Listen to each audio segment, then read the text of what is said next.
Oh, hello there. Happy Saturday to you. Well, I tell you what, there's nothing like sleeping in your own bed after you've been away for a while, unless it's not your own bed. But did you know that according to two independent studies, one done by Johns Hopkins University and the other one done by the Mayo Clinic, shows that people who sleep in their bed, in other words, it's not their own bed, they allow their pets to sleep in the bed with them, they get some terrible sleep. Yeah, they do. They really do. So they did these studies over several months. They looked at many aspects of the sleeping patterns that the humans had and the sleeping patterns of the dogs. And they kind of came up with a few things. Number one, dogs really don't sleep the entire 8 hours if you're trying to sleep 8 hours. They kind of wake up often. They want to get out of bed and go get something to drink, or they want to scratch, or they want to lick on this, or they lie in a position more prone with their legs sticking out that then claws the owners, pushes on the owners, or their body snuggles up to the owners and their temperature is about 101.5 to 103. So boy, that'll heat you up in a second. Might be good on a cold winter night, but anything short of that, and you're definitely going to wake up. So all that being said, after studying this for several months with these pet owners, they kind of came up with a few things. One, you're not getting very good sleep. You're not even reaching the deepest sleep levels that you can, the different stages that you're supposed to go into. Many people are getting really choppy sleep. Kind of sleep a little, doze a little, wake up, sleep a little, doze a little, wake up. And next thing you know, they're waking up groggy, disoriented to a degree, and they're definitely grumpy. And here's the funny part about it. When they interviewed them, they admitted it. They did. They go, yeah, I don't sleep very well at all. I get it. I don't sleep that well. And I admit that I'm grumpy. And I have a hard time focusing during the day. I start wanting to nod off about 2 or 3 o'clock in the afternoon. So, of course, then the study goes on further and further, and they ask them, well, why? Then if you know this, then why do you sleep with your pet? And the answers that were given was, number one by far was security and comfort. There's some sort of emotional attachment to sleeping with the dog. For these owners, they achieved a great level of comfort, emotional comfort, a sense of security. And I get that too. If someone's going to break into your home while you're asleep, nothing like a dog there to wake you up, to sound the alarm for you. So I definitely get that. But then the other one they said was, they wanted to make up time.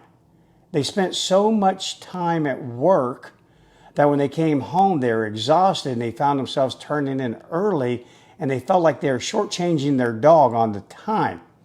Now, of course, the thing, if they were saying that to me, I'm going to follow up real quickly with, well, what kind of quality time are you really giving them if you're unconscious? I mean, just a thought, just throwing it out there.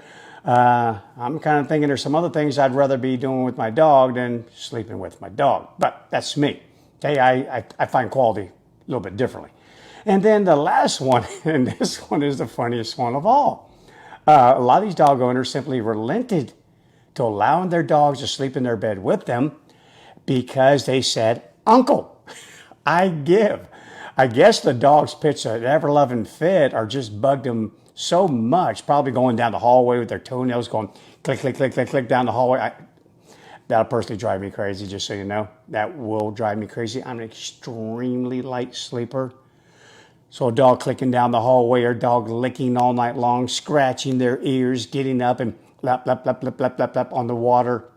Or those of you with the young dogs, you hear the and you know they're about to throw up, so you bail out of bed in a real hurry, you rush and grab them, and you try to drag them to the bathroom tile versus on the carpet on that really expensive rug that you have, hoping that they'll puke there. And if you're like me, you never make it in time, so why even bother? But yeah, there's some crazy things that happen with dogs. I get they don't sleep all night long, and I guess the only thing that I kind of get is the security thing, but I'm going to trust in me. I just am. If my dogs are outside my bedroom door, I'm definitely going to hear them bark. I'm a light sleeper. So that was at the conclusion of this study. They did say they were concerned about those people who had recently had a transplant of some sort. Maybe they were HIV positive, or they had a compromised autoimmune system. And for those dog owners, they're really concerned that there'd be some sort of pathogens being exchanged between the dog and the human, and they seriously worried about their health.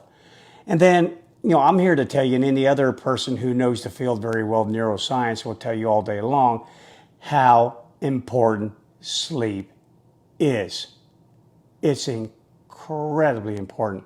It's during that time in your brain while you have all those weird, wacky, funky dreams and everything, you've got processes happening in your head while you're asleep. Things being put in certain catalogs, certain neuronal nets over here. You ever hear the old saying, I think I'm going to sleep on it, and then I'll let you know my decision tomorrow. Sure enough, that's really wise. That's good wisdom right there. That is wise saying there, and you should heed it, because you literally will be able to think better in the morning than what you were thinking prior to going to bed. So, me, I personally, I don't care if dogs sleep on owners' beds. In tomorrow's video, we are going to talk about one of those conditions in which I don't think it's a wise idea to allow your dog to sleep in your bed. Something far more serious than simply a lack of sleep. And that's called when your dog doesn't want you in the bed. When the dog doesn't want your partner in the bed. Which, oh, by the way, I think I almost forgot that part. Speaking of which, when humans sleep with a partner, a human partner, their sleeping is actually enhanced. They actually get better sleep. I'm here to tell you, there's probably more than a few housewives out there, fellas, that argue that big time. They say, no, you snore. And because you snore, my sleeping is not enhanced. But that's a subject for another day. We're not going to go too deep in that. That's just because, I'm a fella, but I don't snore. At least I don't think I do. I don't know if I do. Well, anyway, I thought it was a pretty interesting study. At the end of the day, I don't care if your dog sleeps with you. That's your business. Knock yourself out. I know in our household personally here, Captain does not sleep with me. And it's only because I am just too light of a sleeper. I spend way too much time out in the wild.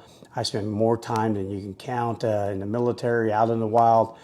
I'm just a really light sleeper by nature. So that's why my dog, Captain, doesn't sleep with me. And neither do the Morkies. They're tiny. They're like 5 pounds and 6 pounds. And we worry truly that they could get knocked off the bed. And this is a pretty high bed I'm sitting on right here. It's a good 2.5 feet off the ground. So they sleep on the floor on Kira's side. Kira's side over there, across that king side bed. And they do wake me up every now and then, but for the most part, I've kind of habituated to some of the sounds that they make. But Captain, no way, man. I love that little dude. I tell you, the limits of my love end at the bedroom door. And that's just me. But tomorrow, guys, I'm going to talk to you a little bit about a more serious condition. And that's when we have aggression on the bed. So tune in for that. Until the meantime, I'm tired. I got back from, you saw one of my videos down there by a raging river. We just got back from spending several days out in the wild and having a really good time doing it. But I'm exhausted, so I'm going to have to say, I'm going to call it in a little bit early today. Well, maybe not this early, but I'm still going to kick back just a little bit. You guys do so. And if you want to snuggle up with your dog, you got my permission. See you tomorrow.